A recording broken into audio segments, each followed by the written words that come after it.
사법부 블랙리스트 의혹과 관련해 검찰이 수사한다면 특별조사단이 조사 자료를 넘기겠다고 밝혔고 대법원장은 검찰 고발 가능성도 언급했습니다. 뒷조사를 받았던 차성환 판사가 직접 출연해 사법부 블랙리스트의 실체와 재판 개입 등에 대해 증언합니다. 다음 달 12일 북미 정상회담을 위한 북미 양측의 실무회담이 본격화됐습니다. 판문점에선 의제 관련 논의가, 싱가포르에서는 의전 관련 논의가 동시에 진행됩니다. 판문점 실무협상에서는 북한의 핵무기 해외 반출과 체제 보장 방안의 의제 설정을 놓고 집중 논의하고 있는 것으로 전해졌습니다. 기존 핵무기와 ICBM도 미국의 조기 반출 요구 목록에 오른 것으로 보입니다. KBS가 6.13 지방선거를 앞두고 수도권 3곳과 관심지역 3곳의 여론조사를 실시했습니다. 경남에서는 더불어민주당 김경수 후보가 자유한국당 김태호 후보를 25%포인트 넘게 앞섰고 인천에서는 박남춘 후보가 유정복 후보를 앞서고 있습니다. 한진그룹 조양호 회장의 부인 이명희 씨가 경찰에 출석해 조사를 받고 있습니다. 이 씨가 화분과 가위를 던졌다는 진술도 나온 만큼 경찰은 이 씨에게 상습폭행과 특수폭행 혐의를 적용하는 방안을 검토하고 있습니다.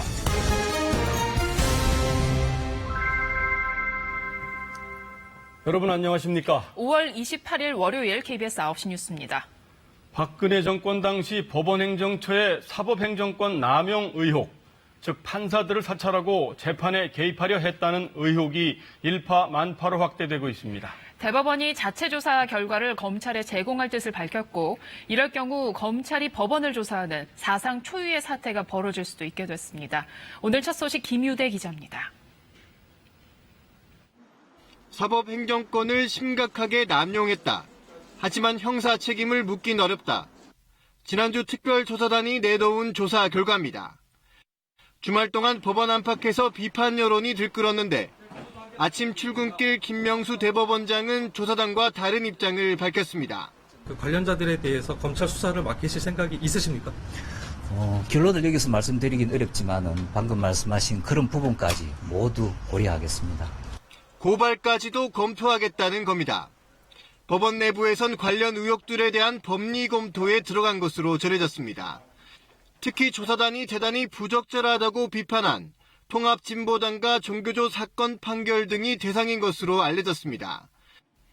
통진당 비례대표 지방의원의 행정소송 관련 문건, 법원행정처가 당시 담당 재판장을 통해 결과를 예상했다고 돼 있습니다. 재판장의 잠정적 심증을 확인했던 겁니다. 사실상 재판에 개입했다는 얘긴데 관련자들의 진술은 엇갈립니다. 경우에 따라 직권 남용이 될 수 있지만 강제 수사권이 없어 그대로 종결됐습니다. 형사 고발에 소극적이었던 특별조사단도 오늘은 한 발 물러섰습니다. 뚜렷하게 범죄 혐의가 드러난 사안에 대해서는 얼마든지 고발 또는 수사 의뢰 조치를 해야 된다고 생각합니다. 조사단은 검찰이 수사한다면 조사 자료를 넘기겠다고도 했습니다. 이제 김명수 대법원장의 최종 판단에 따라 의혹 관련자에 대한 형사 조치 여부가 결정될 것으로 보입니다. KBS 뉴스 김유대입니다. 이렇게 법원행정처가 무리수를 둔 이유는 당시 양승태 대법원장의 뜻인 상고법원 설치를 위해서 청와대 협조가 필요했기 때문입니다. 이를 위해서 상고법원 설치에 비판적인 판사들에게는 전방위적인 사찰도 벌어졌습니다. 그러나 현재로선 처벌이 어렵다는 입장입니다. 계속해서 강병수 기자입니다. 2014년 대법원은 상고법원 도입을 적극 추진합니다.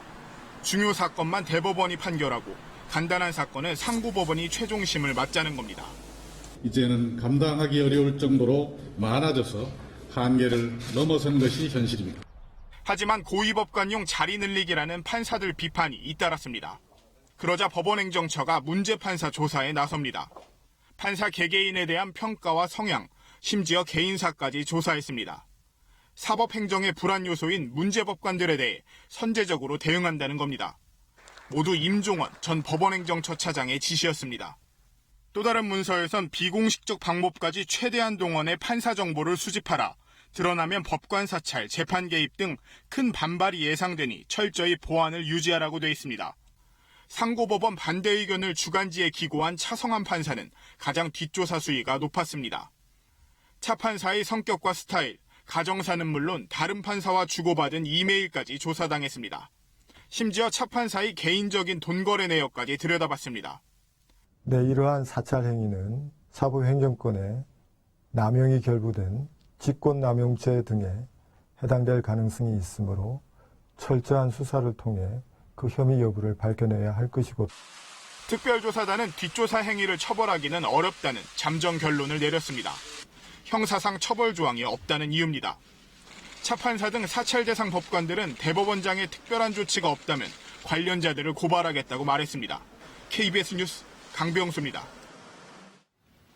이렇게 대법원 특별조사단 발표 내용에 대해 법원 내부에서 공개적으로 이의를 제기하고 있는 현직 판사 한 분을 이 자리에 모셨습니다. 사법정책연구원의 차성한 판사를 만나보겠습니다. 차 판사님 어서 오십시오. 현직 판사로서 어려운 걸음 하셨는데 이제 지난 정권에서 강도 높은 뒷조사를 이제 당한 장본인이신데 심경이 어떠신지요? 처음 알았을 때는 사람에 대한 좀 의심이 심해지고요. 그다음에 사실 얼마 되지도 않는 제 재산을 조사한 거에 대해서는 이제 분노와 사실 비참함도 좀 들었습니다. 근데 이제 보고서 내용을 보면 뒷조사는 했지만 인사상의 불이익은 없었다. 실행이 안 됐다. 그래서 죄가 아니고 고발도 할 수 없다. 이제 이런 논리인데 이 부분에 대해서는 어떻게 생각하세요? 근데 그 판사에 대한 광범위한 사찰 그 자체가 훨씬 더 심각한 저는 행위라고 생각을 합니다.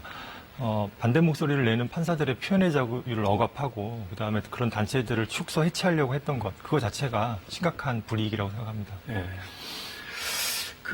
이제 뒷조사를 한 부분, 이 부분은 이제 인정을 하는 거 아닙니까? 이 부분은 법리적으로 어떻게 문제가 될 수 있습니까? 그러니까 국정농단에서 많이 문제가 됐던 결국 직권남용죄가 문제가 됩니다. 그러니까 직권을 남용하여 의무 없는 일을 하게 하거나 아니면 권리 행사를 방해해야 되는데요.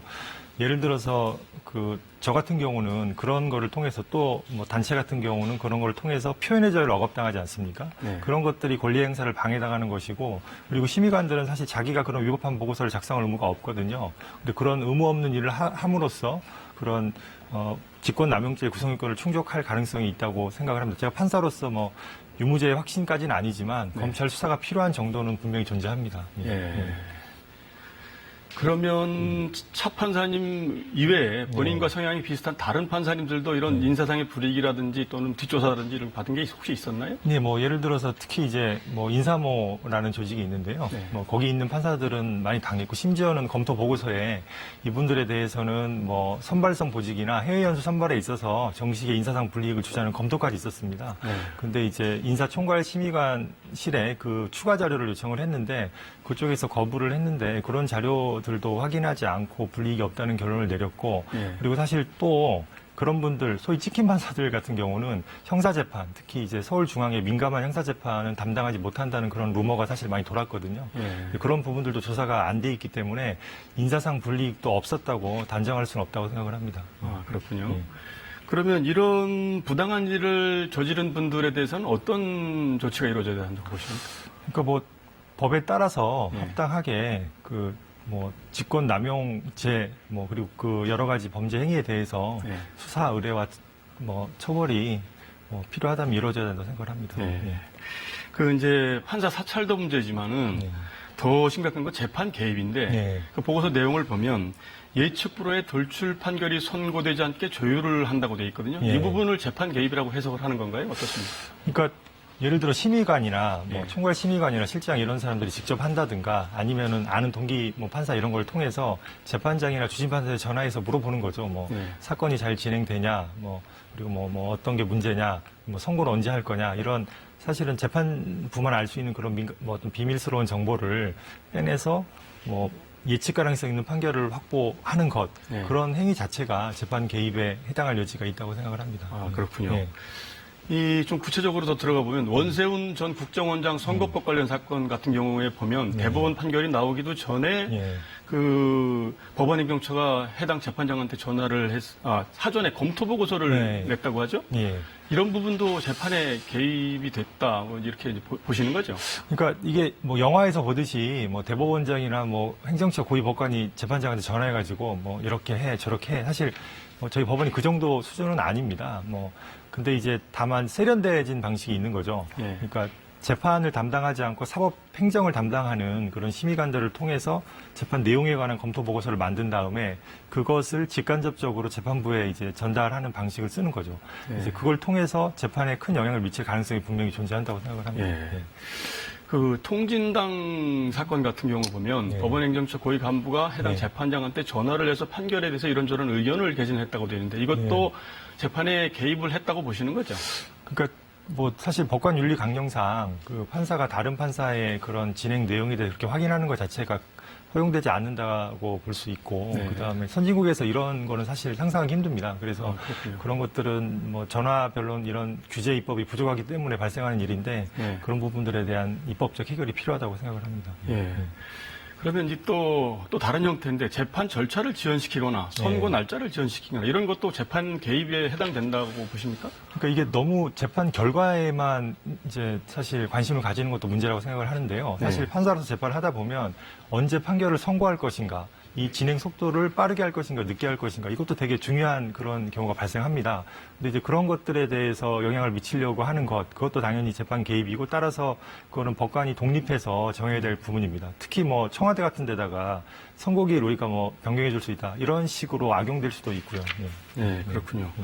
그럼 이제 다양한 형태의 재판 개입이 의심되는 사례가 이제 보고가 되고 있는데 이 재판 개입이라는 게 왜 심각한 거고 왜 문제가 되는 건지 좀 말씀해 주시죠. 그러니까 뭐 노골적으로 말씀드리면, 그러니까 이게 범죄가 될 수 있는 행동들입니다. 그러니까 예를 들어서 직권남용죄, 그러니까 뭐 의무 없는 일을 하게 하거나 권리 행사를 방해하는 것. 담당 심의관들은 아니 재판 개입에 뭐 그런 내용의 보고서를 작성하는 의무가 없죠. 그건 위법한 명령이니까 복종 의무가 없고 그런 것들에 대해서 보고서를 작성하는 것 자체가 의무 없는 일이고요.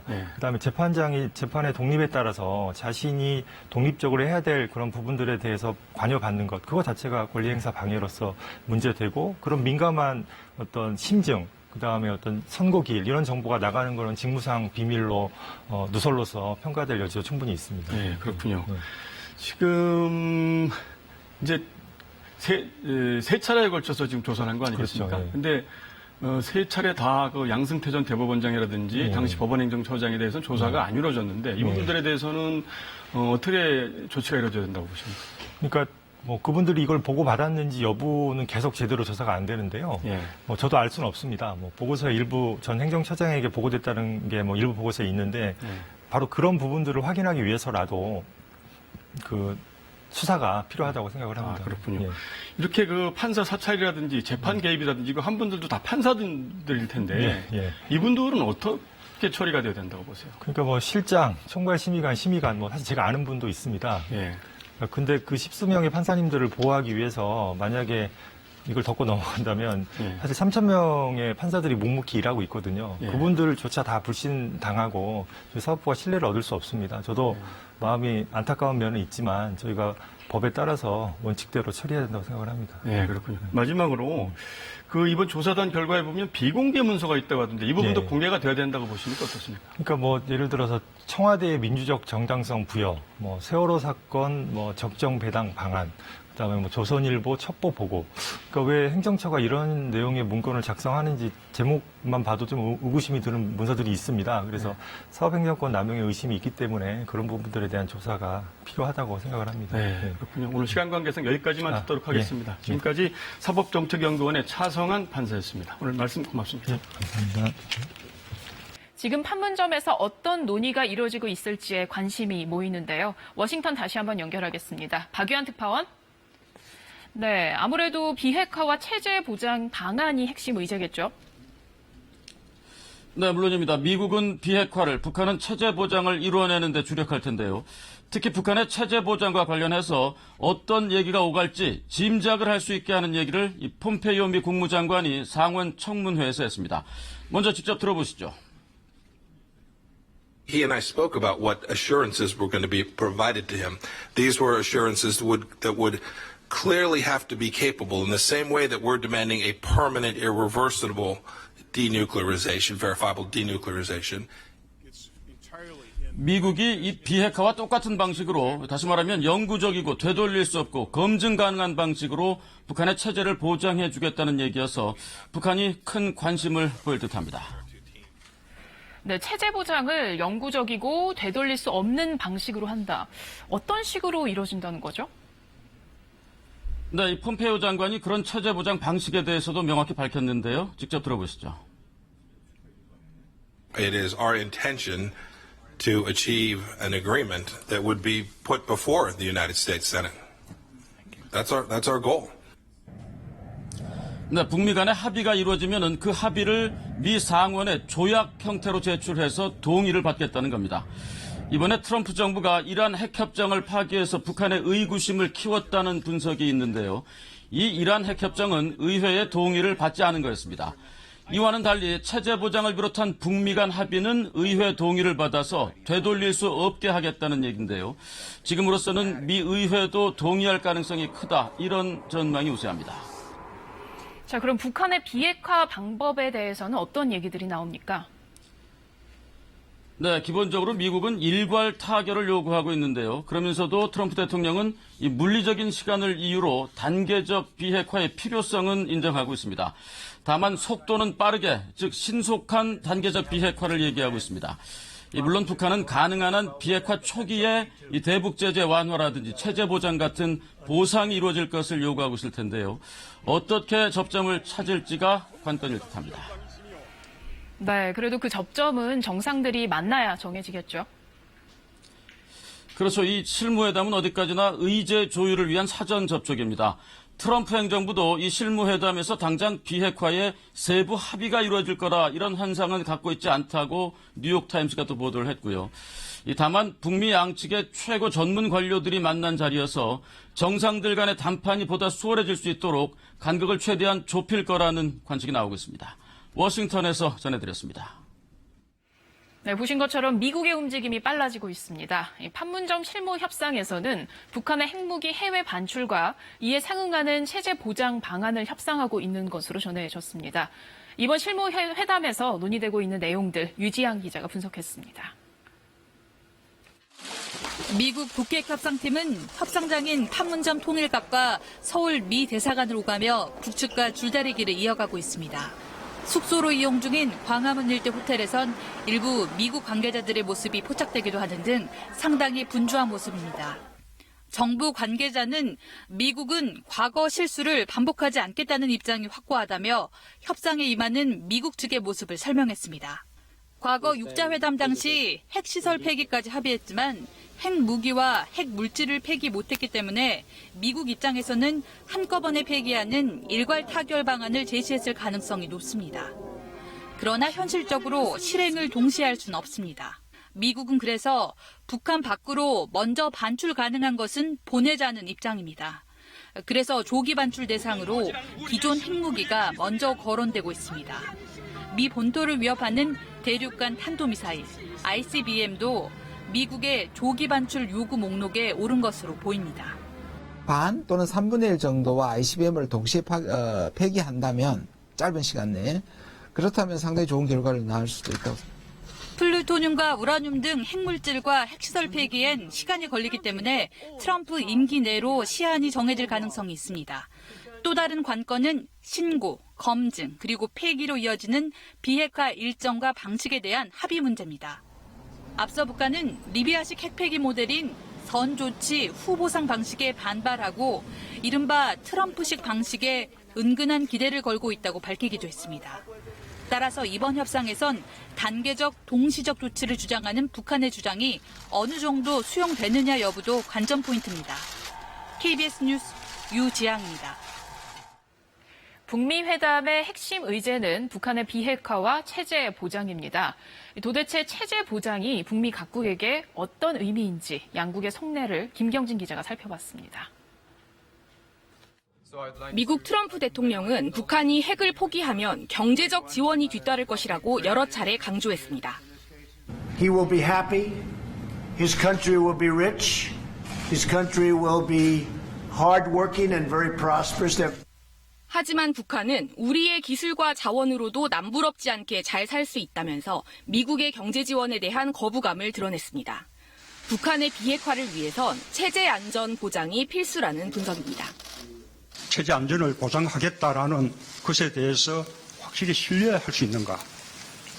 라는 것에 대한 걱정이 있다고 봅니다.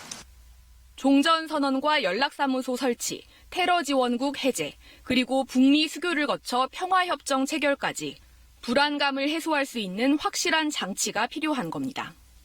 그 내용이 빠진 그런 체제 보장, 그것은 북한으로서는 속빈 강정이지. 군사적 적대 행위 종식, 그 약속을 받아야죠. 하지만 트럼프 대통령은 북한에 명확한 답을 주지 않았습니다.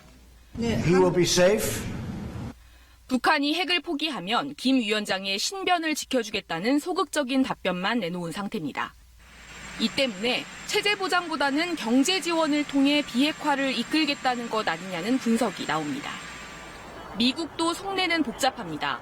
30년 가까이 북한이 핵을 숨겨왔기 때문에 워싱턴 정가에는 체제 보장을 먼저 해주면 안 된다는 뿌리 깊은 불신이 있습니다. 동북아 정세도 핵심 변수로 작용하고 있습니다. 북핵 문제가 진행 중인 상황에선 오바마 행정부 이후 채택한 아시아 중시 정책, 즉 중국 견제가 좀 더 용이할 수 있습니다. 지금 미국과 중국 간의 남중국해를 둘러싼 갈등들, 이 부분이 이제 동아시아의 정세를 불안하게 하는 측면이 있습니다. 한반도 긴장이 완화되면 실은 중국을 겨냥한 게 아니냐는 사드 배치의 명분도 약해집니다. 여기에 불가침 조약을 맺을 경우 어느 정도 구속력을 갖출지도 고민하고 있습니다. KBS 뉴스 김경진입니다. 북미 정상회담의 의전과 경호 문제 등을 논의할 양측 실무 대표단이 오늘 밤 싱가포르에 도착하고 내일부터 실무 접촉이 시작됩니다. 싱가포르 현지에서 유석조 특파원이 보도합니다. 북미 실무회담에 참석하는 미국 선발대를 실은 전용기입니다. 일본 도쿄의 미군 기지를 경유해 오늘 밤 싱가포르에 도착할 예정입니다. 선발대는 백악관 부비서실장을 포함해 30명 정도 규모입니다. 현지 미국 대사관은 외부인들의 접근을 통제하며 경계를 더욱 강화했습니다. 오늘날 베이징을 경유한 북측 실무단도 밤늦게 싱가포르에 도착합니다. 김정은 위원장과 관련된 의전을 책임지는 김창선 국무위원회 부장을 포함해 모두 8명입니다. 현지 북한 대사관 측은 구체적인 실무회담 내용에 대해서는 말을 아꼈습니다. 아직까지는 우리가 여기서 이렇다 저렇다하게 논할 거 하나도 없습니다. 알려드릴 거 없습니다. 양측은 내일부터 의전과 경호, 회담 진행 방식 등을 놓고 실무 협의를 진행할 것으로 보입니다. Usually we have security checks because for security reasons, we are not able to give you the information. 일부 호텔에서는 외부인 10여 명이 내부 시설과 동선 등을 체크하는 장면이 목격되기도 했습니다. 북미 양측의 실무단이 만나면 그동안 추측만 무성했던 회담장과 숙박 장소 등에 대해서도 어느 정도 가닥이 잡힐 것으로 보입니다. 싱가포르에서 KBS 뉴스 유석조입니다. 문재인 대통령은 2차 남북 정상회담처럼 절차와 형식을 간소화한 만남이 앞으로 더 열릴 수 있다고 밝혔습니다. 문 대통령은 이번에 남북 정상이 긴급한 현안 논의를 위해 일상적 만남을 하듯 쉽게 약속을 잡은 것은 큰 의미라면서 남북관계 발전도 촉진할 것이라고 말했습니다. 문 대통령은 다만 유사시 군 통수권 공백을 막을 준비와 취재진의 균형을 갖추는 문제, 관련국 통지 방안 등 세부 대책도 미리 마련해달라고 당부했습니다. 북한이 연기시킨 남북 고위급 회담이 다음 달 1일에 열립니다. 아직 대표단 명단이 확정되지는 않았지만 철도 분야 협력 등 판문점 선언 후속 조치가 폭넓게 논의될 것으로 보입니다. 허효진 기자의 보도입니다.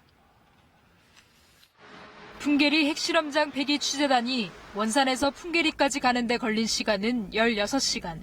취재진은 기차를 타고 가면서 불안할 정도로 많이 흔들렸다고 말해 북한의 열악한 철도 사정을 확인했습니다. 핵실험장을 폐기한 날에는 김정은 위원장이 직접 철로 시찰을 하며 경제 건설을 강조했던 것으로 보입니다. 고암 답천철길의 완공은 당중앙위원회 제7기 제3차 전원의 결정을 높이 받들고 경제건설 대진군을 힘있게 다그치고 있는 지난 16일 갑자기 취소된 남북 고위급 회담 북측 대표단 명단엔 김윤혁 철도성 부상이 포함됐습니다. 이번 대표단 명단이 그대로라면 철도 분야의 협력을 논의할 가능성이 큽니다. 또 판문점 선언에 명시돼 있는 개성 연락사무소 설립, 아시안게임 공동 참가 등도 다룰 것으로 보입니다. 하지만 남북 경협은 대북 제재와도 맞물려 있어 실무적인 차원의 논의만 이뤄질 수 있습니다. 북한의 완전한 비핵화의 이행 로드맵에 합의돼야만이 이 남북 간의 경제협력뿐만 아니고 국제사회의 대북 제재 이것도 완화될 수 있기 때문에 아마 남북 간의 경제협력을 한다는 그러한 원론적인 합의가 다만 한 달도 채 남지 않은 6.15 남북 공동행사와 8.15 이산가족 상봉행사와 관련해선 일정한 합의가 기대됩니다. KBS 뉴스 허유진입니다. 4.27 판문점 선언 지지 결의안의 국회 처리가 무산됐습니다. 여야는 판문점 선언 지지 결의안을 오늘 본회의에서 처리하기로 지난 18일 합의했지만 문구에 대한 이견으로 결의안의 본회의 상정이 이루어지지 못했습니다. 민주당은 완전한 비핵화를 통한 핵 없는 한반도 추구라는 판문점 선언을 인용하자는 입장이었고, 한국당은 완전하고 검증 가능하며 불가역적인 비핵화 방식이라는 내용이 반영돼야 한다고 주장해 접점을 찾지 못했습니다. 오늘 국회 본회의에는 자유한국당 권성동 의원에 대한 체포 동의안이 보고됐습니다. 권 의원은 강원랜드 10여 명의 취업을 청탁했고 전과 4범의 고교 동창을 사회이사로 추천한 것으로 드러났습니다. 김비치라 기자가 보도합니다. 본회의에 보고된 권성동 의원 체포 동의 요구서에는 강원랜드 채용 청탁 내용이 고스란히 드러났습니다. 2012년과 13년 강원랜드 교육생 선발 과정에서 자신의 의원실 인턴 직원과 동창의 아들, 지지자 자녀 등 15명의 청탁 명단을 강원랜드에 전했습니다. 고교 동창을 강원랜드 사회이사로 선임하려고 산업부에 압력을 행사했다는 내용도 담겼습니다. 이 동창은 별다른 경력은 없었고 폭력 등 전과 4범인데도 불구하고 2014년 사회이사로 선임됐습니다. 강원랜드가 자격 조건까지 바꾸며 적극 채용한 권 의원 비서관의 취업 과정도 보고됐습니다. 당시 최응집 강원랜드 사장이 국회 법사위 간사이던 권 의원에게 감사원 감사를 신경 써달라고 하자 비서관 취업을 요구했다는 겁니다. 권 의원은 모든 혐의를 강하게 부인했습니다. 전혀 근거 없는 얘기고 검찰이 사건을 조작을 했어요. 체포동의안은 오늘 본회의에 보고됐지만 향후 본회의 일정은 잡히지 않은 상태라 체포동의안 표결까지는 상당한 시간이 걸릴 것으로 보입니다. KBS 뉴스 김비치라입니다. 6.13 지방선거가 이제 16일 남았습니다. KBS가 전국 17개 광역자치단체 중에서 관심지역 6곳에 대한 2차 여론조사를 실시했는데요. 먼저 오늘 전해드릴 경남과 인천은 여전히 민주당 후보가 우세를 보이는 것으로 나타났습니다. 정청아 기자입니다. 지방선거 최대 격전지로 꼽히는 경남. 어느 후보를 지지하는지 물었습니다. 더불어민주당 김경수 후보 50.6%, 자유한국당 김태호 후보 25.2%였습니다. 25.4%포인트 차이입니다. 지난 13일 KBS 조사와 비교해 두 후보 격차는 7%포인트 더 벌어졌습니다. 50대까지는 김경수 후보에 대한 지지가 높았고 김태호 후보는 60대 이상에서 앞섰습니다. 응답자의 75%가 지지하는 후보를 바꿀 뜻이 없다고 답했습니다. 인천에선 박남춘 후보 47.7, 유정복 후보 18.4%로 나타났습니다. 보름 전 조사 때와 별반 차이를 보이지 않았습니다. 현 유정복 시장의 시정에 대해 1, 2차 조사 모두 50% 가깝게 잘하고 있다는 평가였지만 지지율로 이어지진 않는 모습입니다. 지지하는 후보를 바꿀 수 있다는 응답은 25% 수준이었습니다. 남북 미간의 움직임 등 한반도 이슈는 선거에 영향을 미칠 사안이라는 의견이 절반을 넘겼고 이른바 드루킹 댓글 사건의 영향에 대해선 영향을 미친다는 응답과 그렇지 않을 것이라는 응답이 팽팽했습니다.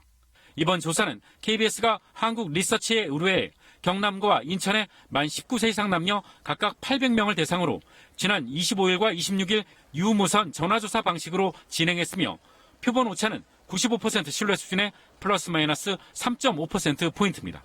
KBS 뉴스 정청화입니다. 갑질 의혹을 받고 있는 이명희 이루재단 이사장이 오늘 경찰에 출석했습니다. 이 씨는 죄송하다고 할 뿐 혐의를 인정하지 않았지만 이 씨에게 폭행과 폭언을 당했다고 진술한 피해자는 10명이 넘는데요. KBS가 이 씨의 집에서 경비원으로 일했던 한 피해자를 만나 당시 상황을 들어봤습니다. 황경주 기자입니다. 조양호 대한항공 회장의 부인 이명희 씨가 경찰에 출석했습니다. 갑질 논란이 불거진 지 한 달여 만입니다. 상습적으로 폭행한 사실 있나요? 무리를 일으켜 죄송하게 생각합니다. 이 씨는 죄송하다는 말만 7번 반복했습니다. 하지만 피해자들을 회유했냐는 질문엔 단호하게 아니라고 답했습니다. 피해자분들 회유 시도한 적 있나요? 없습니다. 경찰은 하청업체 직원과 운전기사 등 모두 11명에게서 이 씨의 폭행과 폭언에 대한 진술을 확보했습니다. 특히 이 씨의 집에서 2년간 경비원으로 일한 A 씨는 이 씨가 던진 가위와 화분에 다칠 뻔했던 상황을 KBS에 상세하게 털어놨습니다. 2016년 4월 도착했다고 먼저 연락하지 않고 열려있는 대문으로 그냥 들어왔다며 이 씨가 20cm가 넘는 조경용 가위를 던졌다고 말했습니다. 이분이 이제 가위를 갖고 다니는 항상 던지긴 던졌어요. 2015년엔 이 씨의 생일 선물로 배송된 난을 하루 늦게 전달했다는 이유로 화분에 맞을 뻔했다고 합니다. 본의 아니게 화분을 이제 그걸 집에 던진 거예요. 하고 나하고요. 그 사이로 사람들인데 던졌죠. 불과 1m 앞에서 60cm 길이 도자기 화분을 던졌고 화분이 흙에 떨어져 깨지지 않자 다시 주워오게 해 대리석 바닥에 또 던졌다고 했습니다. 근데 안 깨지니까 다시 들어서 이제 던진 거죠. 그래서 그때 깨졌죠. 경찰은 이 씨에게 특수폭행과 상습폭행, 상해, 업무방해 혐의 등을 적용해 구속영장을 신청하는 방안을 검토하고 있습니다. KBS 뉴스 황경주입니다. 롯데 계열사로부터 억울한 일을 당했다고 주장하는 납품업체 등이 도리어 롯데 측에 소송을 당하고 있습니다. 이 업체들은 대기업이 소송을 남발해 자신들의 항의를 무마하려 한다고 보고 있습니다. 박대기 기자입니다. 수원역과 바로 이어지는 롯데몰입니다. 역과의 연결 통로가 완공된 건 지난해 6월. 그러나 롯데몰은 2014년 수원역과 통로가 곧 만들어진다며 입점업체를 모집했습니다. 연결이 안 되니까 고객들이 롯데몰을 찾아오기가 너무 힘들어서 매장엔 고객이 없었고요. 3년 동안 3억 원의 적자가 났고 견디다 못해 공정위에 신고했지만 롯데몰은 업주를 상대로 가게를 비우라는 소송을 냈습니다. 소송을 제기할 거라고 계속 협박을 했고요. 이런 식으로 약한 의를 갖다 협박해서 아무것도 이의 제기를 못하게 하는구나. 롯데건설의 하도급을 맡았다가 도산한 건설업체 대표는 롯데건설로부터 명예훼손 소송을 당했지만 무혐의 처분을 받았습니다. 제가 너무 억울해가지고 호소문을 올렸어요. 그랬더니 출판물에 명예훼손을 했어요. 소송 준비하다 보면은 날이 훤하게 밝아요. 롯데백화점과 롯데마트도 협력업체에게 비슷한 사례로 명예훼손 소송을 냈지만 이 역시 모두 무혐의 처분을 받았습니다. 소송을 당한 업체 등은 갑인 대기업 롯데가 소송을 남발해 의린 자신들의 불만을 무마하려 한다고 주장하고 있습니다. 계약금까지 다 줬다 돌려받은 경우도 있어요. 그래서 왜 그러냐 그랬더니 롯데그룹이 로펌의 주요 고객이랍니다. 롯데그룹은 소송은 협력업체의 민원에 대응하기 위한 것이라고 해명했고 롯데몰의 경우 수원역 연결 통로가 늦어진 건 지자체 사정이라며 해당 업체가 점포를 늦게 비워 소송을 낸 것이라고 밝혔습니다. KBS 뉴스 박대기입니다. 정기상여금과 복리후생비 일부를 최저임금에 포함시키는 내용의 법률 개정안이 오늘 국회 본회의를 통과했습니다. 노동계는 강력히 반발하고 있고 어렵게 복원된 노사정 대화도 좌초될 위기에 몰렸습니다. 이승철 기자입니다. 곳곳에서 고성이 들리고 몸싸움이 벌어집니다. 최저임금법 개정에 반대하는 민주노총 조합원들입니다. 같은 시각 국회에선 개정안 표결이 진행됐습니다. 찬성 160명, 반대 24명, 기권 14명으로 통과됐습니다. 이로써 내년부턴 매월 지급되는 상여금과 복리후생비 일부가 최저임금에 포함됩니다. 대기업과 중소기업 간의 입장이 약간 엇갈리긴 하지만 경영계는 급격한 임금 인상 부담을 줄일 수 있게 됐다며 환영합니다. 반면 노동계는 강경하게 반대합니다. 최저임금 공약은 살인범의 역대로 주고 뺏는 배신에 돌아왔고 배신으로 돌아왔고 만 원은 절망이 되었습니다. 저임금 노동자의 생활 안정을 보장하고 있는 헌법 정신을 훼손하지 않았는지 법률 전문가의 자문을 얻어 위헌 법률 심판 제청을 추진할 것입니다. 오늘 역시 국회를 통과한 노사정의를 대신할 경제사회노동위원회도 개점 휴업 상태에 빠지게 됐습니다. 민주노총은 이미 불참을 선언했고 한국노총도 불참을 검토 중입니다. 8년 만에 복원된 노사정 대화가 다시 중단 위기에 처한 겁니다. 노동 존중 사회를 향한 이제 그런 과제들이 아직 첫 발을 제대로 내지도 못한 상태에서 사실은 좌초되거나 이런 일이 발생하지 않길 바라고요. 노측 위원들의 사퇴로 최저임금위원회도 다음 달 29일인 법정 시한에 맞춰 내년 최저임금을 결정하는 것이 사실상 어려울 것으로 보입니다. KBS 뉴스 이승철입니다. 6.13 지방선거를 앞두고 광역단체장 후보들의 주요 공약을 점검해보는 연속기획. 오늘은 인천광역시입니다. 인천은 10조 원이 넘는 빚더미를 어떻게 해결할 것이냐가 주요 관심사입니다. 인천시장 후보들의 청사진 최형환 기자가 짚어봤습니다. 마치 홍콩이나 싱가포르를 연상시키는 인천 송도 국제도시의 마철루들. 하지만 조금만 벗어나도 시간이 멈춘 듯 낙후한 구도심이 민낯을 드러냅니다. 상대적으로 저소득층이 많다 보니 복지 확충에 대한 욕구가 큽니다. 쌀이라도 하나 더 주고 쓰레기 봉투라도 하나 더 주고 좀 병원도 좀 자주 가고 이런 제 좀 했으면 좋겠어요. 문제는 재원 마련입니다. 한때 예산 대비 채무 비율이 40%에 육박해 빚쟁이 지자체라는 오명을 쓴 인천시는 지난 4년간 빚을 갚는 데 주력해야 했습니다. 그런데도 여전히 전국 광역단체 가운데 가장 많은 10조 원의 채무가 남아있는 상황. 재정 건전성을 유지하면서도 낙후한 도시 인프라를 개선하고 시민 복지를 챙기는 게 차기 시장의 과제입니다. 더불어민주당 박남춘 후보는 인천시 채무 감소는 부동산 호황으로 세수가 늘어 가능했다며 안심할 때가 아니란 입장입니다. 전문가와 시민이 참여하는 공공투자관리센터를 만들어 충분한 검토를 거쳐 신중히 사업을 추진해야 한다고 강조합니다. 성과 평가를 해서 만일 사업이 지지부진하고 효과가 없는 것은 일몰제를 적용한다든지 해서 이런 사후 관리도 철저히 해나가도록 그렇게 하겠습니다. 현 시장인 자유한국당 유정복 후보는 채무를 충분히 줄였다면서 이제는 곡간을 풀어 신도시와 구도심의 격차를 줄이는 데 주력하겠다고 밝혔습니다. 정부지원금을 유치해 경인선 전철 지하화 등 미뤄뒀던 SOC 사업을 서두르겠다고 말합니다. 재정 여력이 상당히 좋아지고 있습니다. 앞으로도 다양한 방식을 통해서 시의 재정 확충을 통해서 시민의 복지를 증진시켜 나갈 것입니다.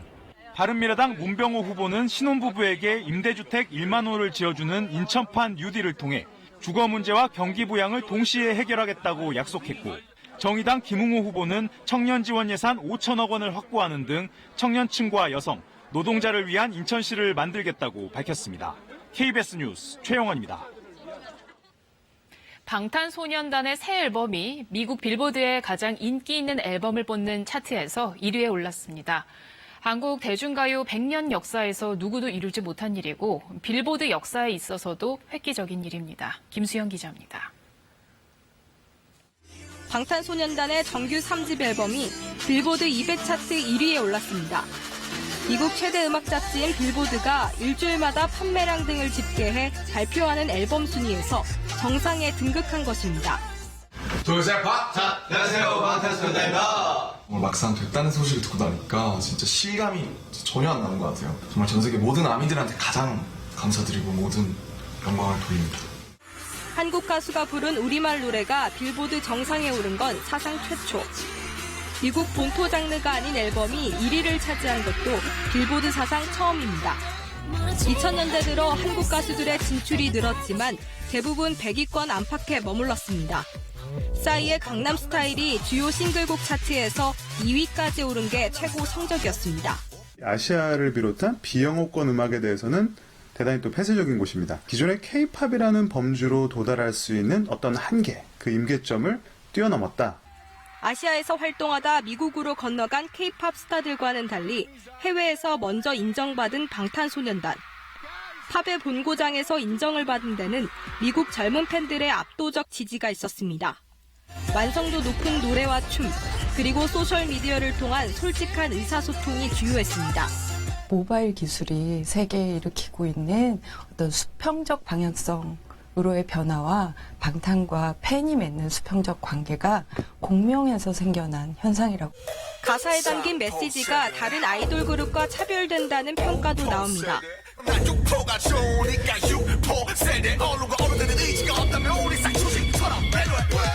불안과 상실감 등 이 시대 젊은이들이 느끼는 아픔을 직접 쓴 가사로 달래주기도 합니다.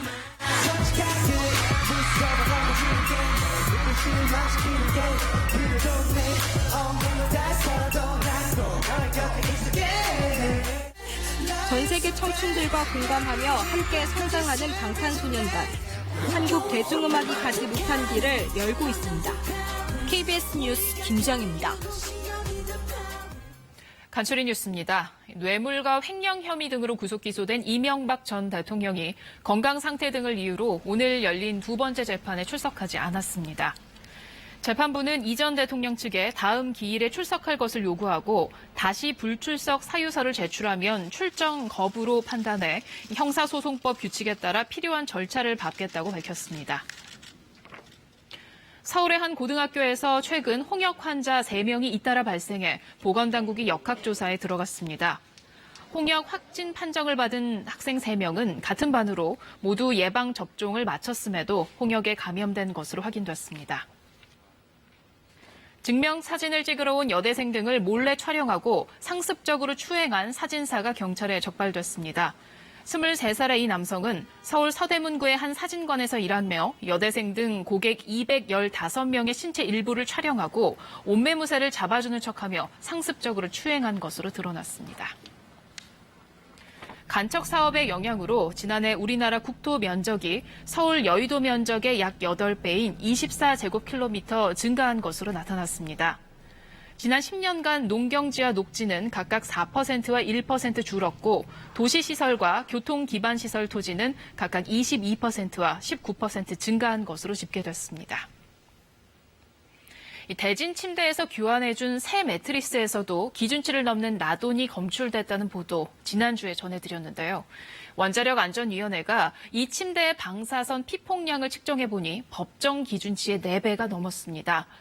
자, 이렇게 라돈 침대 파문이 계속되고 있지만 정부의 대처는 이를 따라잡지 못하고 있습니다. 유란 기자입니다. 문제가 된 새 매트리스는 올해 5월 9일 생산된 모젤 모델입니다. 원자력안전기술원의 검사 결과 법정 피폭선량의 4배가 넘는 방사선을 내뿜는 것으로 확인됐습니다. 피폭선량이 연간 4.43mS로 법정 기준치인 1mS를 초과하는 것으로 나타났습니다. 모젤은 원안이가 일명 라돈 침대로 공개한 모델 중 하나지만 대진 침대 측은 올해 생산한 제품은 문제가 없다며 소비자들을 안심시켜왔습니다. 사업자인 대진침대에 결함 여부를 확인하고 조치를 하게 했고요. 그다음에 향후의 재발 방지 대책에 대해서도 마련할 것을 요청했습니다. 올해 생산한 제품에서 더구나 피해자에게 교환해준 침대에서까지 기준치를 넘는 방사선량이 검출되자 소비자들의 불안은 커지고 있습니다. 이번 문제가 과연 모젤 모델에만 국한된 것인지, 교환해준 모젤 모델은 몇 개나 되는지 소비자들의 궁금증은 커지고 있지만 대진 측은 어떤 정보도 공개하지 않고 있습니다. 이런 상황에서 정부가, 그러니까 원안위가 또다시 대진 침대 측에 책임을 넘긴다는 건 이거는 일종의 직무유기입니다. 가습기 살균제 참사에서 우리는 아무것도 배우지도 못했고 똑같은 일이 반복되는 거예요. 피해자들은 대진 측에 맡길 것이 아니라 정부가 직접 나서서 방사선 피폭 침대 수거와 교환 등 일체의 과정을 책임 있게 진행해 줄 것을 요구하고 있습니다.